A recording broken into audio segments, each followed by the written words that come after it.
presidente Jair Bolsonaro comentou pelas redes sociais a necessidade de cooperação do Congresso para flexibilizar o porte e posse de armas de fogo. Bolsonaro disse: o registro de armas de fogo cresceu 50% no corrente ano, levando-se em conta o mesmo período de 2018. Segundo os especialistas, entre aspas, o número de mortes deveria aumentar no Brasil, mas na prática diminuiu 22%. Depende do parlamento para ampliar o direito à posse e porte para mais cidadãos. O primeiro ano do presidente é um ano, a gente comparando com o esporte, é um ano de aquecimento, né? Onde ele vai conhecer as coisas. Ele imagina fazer muita coisa que a estrutura não vai permitir que ele faça. A burocracia vai impedir que ele faça. E ele tem que se habituar a isso, né? Ele pensa, quando ele assume, ele pensa que ele pode tudo. Ao contrário, ele pode pouco. Ele tem que se adaptar a todas as conjunturas que o obrigam a se limitar àquelas regras do jogo. E exatamente esse primeiro ano é esse ano de adaptação, né? É esse ano de conhecimento. Ainda que, no caso do presidente Bolsonaro, ele tenha 28 anos de parlamentar, então ele conhece muito a casa ali, o Congresso Nacional, ele conhece muito. Mas ele conhecia na condição, ele mesmo diz: eu era deputado de baixo clero, nunca consegui presidir uma comissão, nunca consegui nem ser relator de comissão, que ele era visto como ele era a asa da graúna, né? Então esse cara não pode ser nada.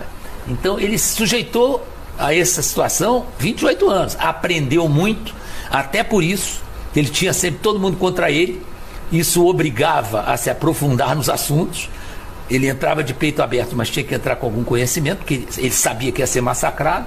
Mas isso tirou um pouco dele essa noção do alto clero. E ele aprendeu muito esse ano, eu tenho certeza. Eu estou falando por ele, desculpa, presidente, estou falando pelo senhor, mas eu tenho certeza que foi um grande aprendizado. Ministro, vamos fazer esse balanço aí deste ano de gestão, né? Já teve o balanço dos 100 dias, o balanço dos 300 dias, agora um ano completa agora em dezembro. Então vamos começar falando da redução da criminalidade, né? Em 2019 o Brasil apresentou os dados, apresentaram uma redução da criminalidade. Que ações o senhor acha que foram tomadas aí ao longo desse ano que já ajudaram nessa redução de criminalidade por parte do Ministério de Justiça e Segurança Pública? É bom até esclarecer que a gente não tinha estatísticas, nós não tínhamos estatísticas oficiais dos principais indicadores criminais. Passamos até apenas em março desse ano, e aí temos consolidado esse material e também cotejado com dados elaborados por organizações não governamentais. Realmente tem havido uma queda expressiva dos principais indicadores criminais, né? Homicídio em torno de mais de 20%, roubo de instituição financeira 40%. Da parte do governo federal, acho que principalmente investimento em mecanismos para melhor legislação de crimes, como o Banco Nacional de Perfis Genéticos, e uma postura mais dura em relação à criminalidade organizada. Por que isso importa? Porque boa parte da criminalidade violenta nas regiões metropolitanas está vinculado à criminalidade organizada. Então o enfrentamento mais duro da criminalidade organizada tem um impacto na redução igualmente da criminalidade violenta. E aí vamos destacar principalmente a política de transferência das lideranças criminosas, as principais lideranças criminosas do país, para presídios federais.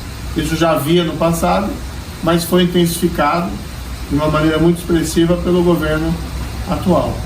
Ministro, nesse sentido de redução da criminalidade, tem outras ações já previstas aí para os próximos anos? Nós temos um projeto piloto, que é o Em Frente Brasil. Nós escolhemos aí 5 municípios com indicadores ruins em matéria criminal, um em cada região, e é um projeto no qual existe uma atuação integrada. A filosofia dele é uma atuação integrada entre o governo federal, estadual e municipal, no enfrentamento da criminalidade local. Nas cidades onde ele está sendo implantado, ele tem tido bons resultados. Mas esse projeto é um aprendizado para nós. Nós temos que aprender que deu certo, que vai dar certo, e que eventualmente nós podemos melhorar para depois expandir essa experiência para outros locais. Mas existe uma série de medidas que, vamos dizer, afetam, em geral, a criminalidade no Brasil. Por exemplo, uma atuação mais intensa da Polícia Federal, em apreensão de droga, em destruição de plantação de droga no exterior. Há igualmente a Polícia Rodoviária Federal com uma atuação igualmente mais intensa. Nós criamos um projeto importante de melhoria do controle das fronteiras, com o nosso projeto Vigia.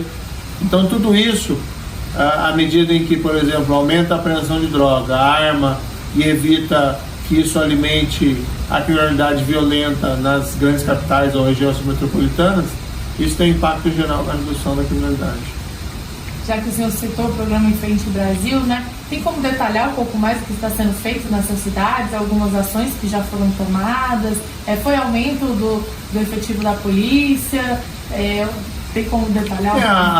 A ideia é que a violência no Brasil é elevada, já foi mais no passado, está sendo reduzida, mas ainda é elevada, mas ela é muito focalizada territorialmente. Então nós selecionamos algumas cidades com graves problemas de violência. Dentro dessas cidades há a possibilidade de fazer um mapa do crime, os bairros mais violentos. E aí o que nós fizemos? O governo federal enviou a Força Nacional e solicitamos que a Polícia Federal e a Polícia Rodoviária Federal, que atuam na região, intensificassem as ações em coordenação com a Força Nacional e em coordenação com as forças policiais locais. Então é tanto polícia ostensiva, mas também polícia judiciária.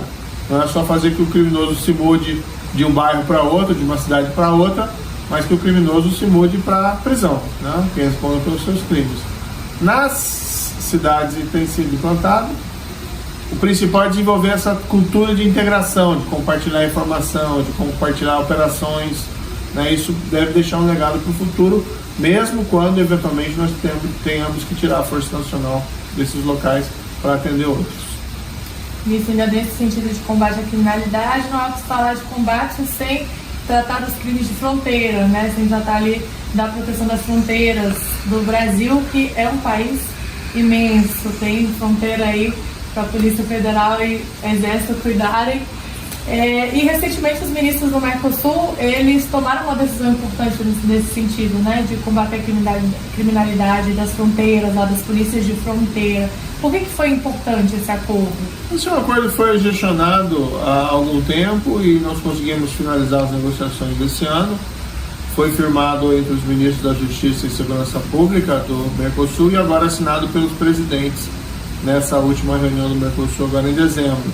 E é basicamente um acordo que autoriza o que a gente chama de perseguição transfronteiriça.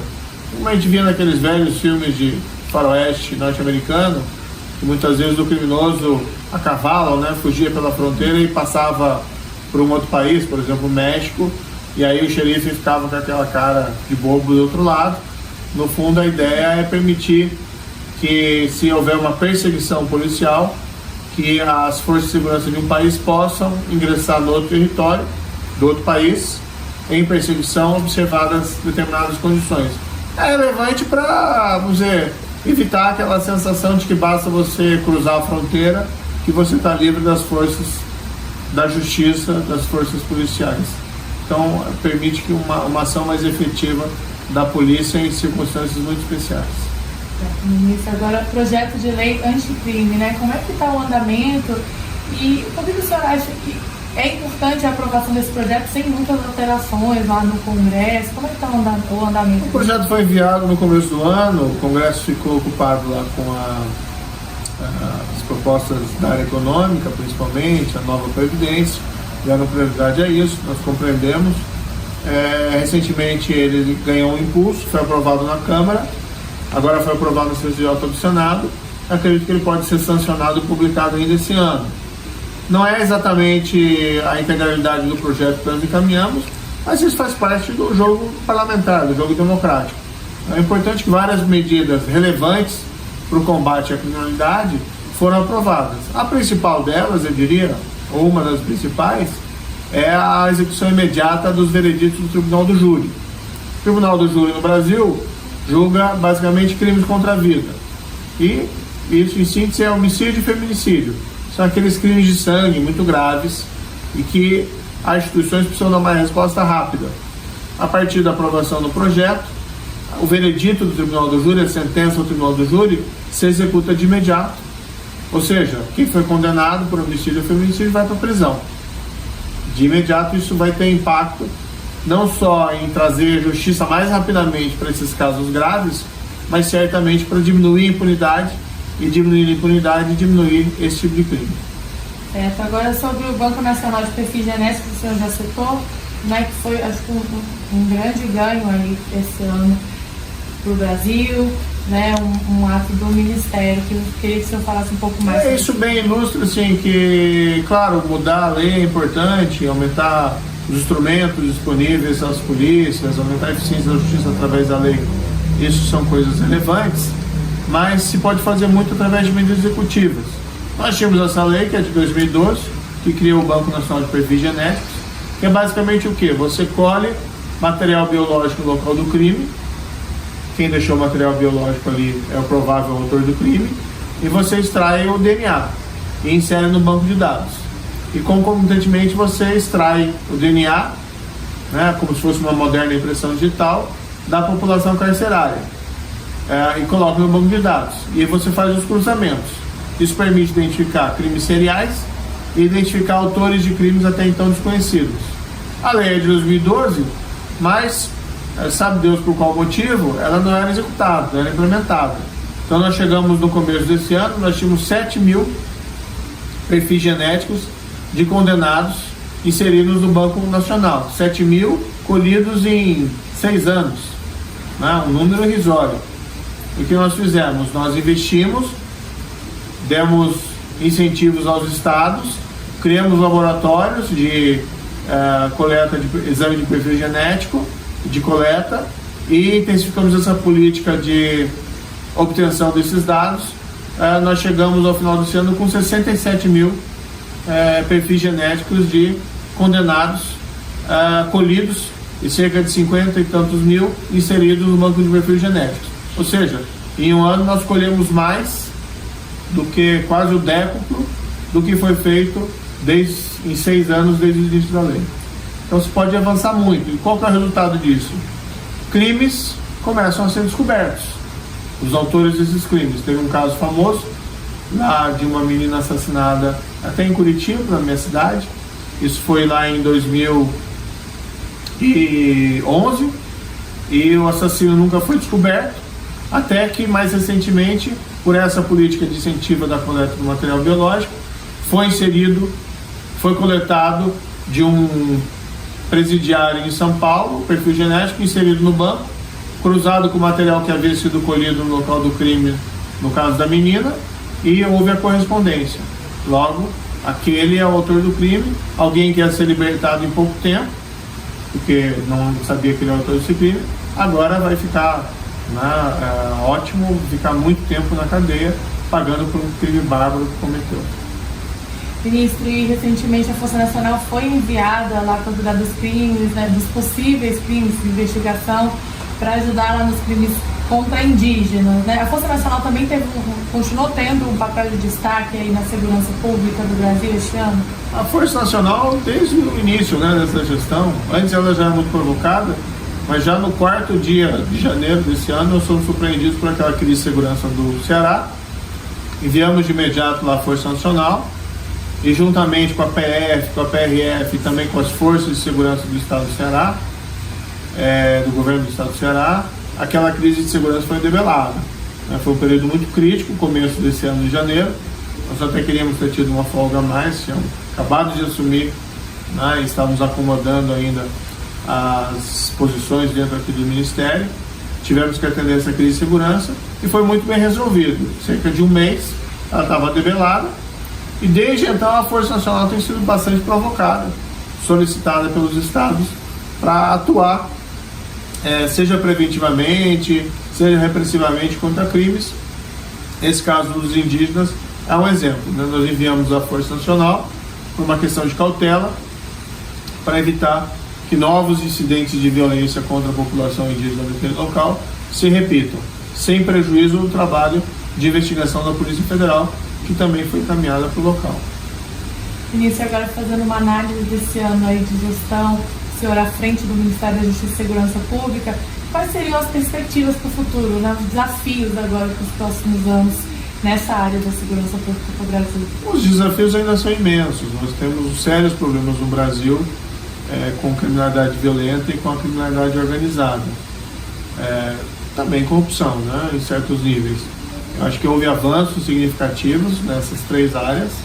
Nós estamos tendo uma redução expressiva dos principais indicadores criminais, mas os números remanescentes ainda são muito elevados. Então, o nosso desafio é persistir nesse ciclo virtuoso. Né? Veja bem que, por exemplo, até setembro deste ano, considerando uma redução de 22% de assassinatos, foram cerca de 8.663 pessoas que não perderam a vida, em comparação com o mesmo período do ano anterior. Então, o ganho em número de vidas humanas é muito relevante, mas mesmo assim um grande número de pessoas ainda foi assassinado no Brasil. Nós precisamos reduzir mais esses índices e isso envolve a persistência nessas políticas eficazes de justiça e segurança pública. Também vamos colocar aqui, é importante ressalvar, que o Ministério da Justiça tem uma série de outras atribuições não relacionadas unicamente à questão criminal. Nós temos o Arquivo Nacional, nós temos o direito do consumidor, nós temos a parte migratória. Então tudo isso tem sido trabalhado concomitantemente para também trazer mais eficiência na prestação de serviços nessas áreas pelo governo federal. Se você apoia Jair Bolsonaro, curta este vídeo, manifeste a sua opinião e compartilhe para que a vontade do povo brasileiro seja conhecida. Inscreva-se no canal para ter acesso gratuito ao nosso conteúdo. Uma produção Folha Política.